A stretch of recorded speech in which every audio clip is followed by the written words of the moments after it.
పల్లె ప్రాంతాలకు సంబంధించిన నిరుద్యోగుల యొక్క కోరికల్ని తీర్చేటటువంటి క్రమంలో భాగంగా ఏదైతే డిఎస్సి ప్రకటించారో చంద్రబాబు గారు వచ్చాక అది ఒక ఎత్తు అయితే ఇప్పుడు కానిస్టేబుల్ పోస్టుల భర్తీకి కూడా రంగం సిద్ధమవుతోంది.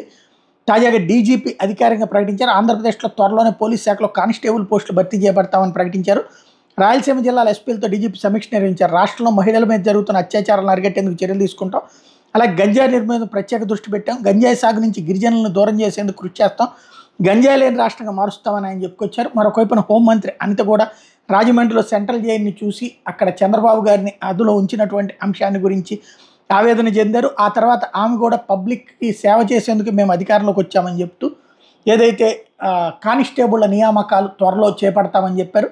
పల్లె ప్రాంత నిరుద్యోగుల యొక్క కోరిక అతిపెద్దదైనటువంటి తీర్చింది. జగన్మోహన్ రెడ్డి హామీ ఇచ్చి చేయలేకపోయినటువంటిది చివరిలో నోటిఫికేషన్ ఇచ్చారు కానీ అదేమి పూర్తి చేయలేకపోయారు.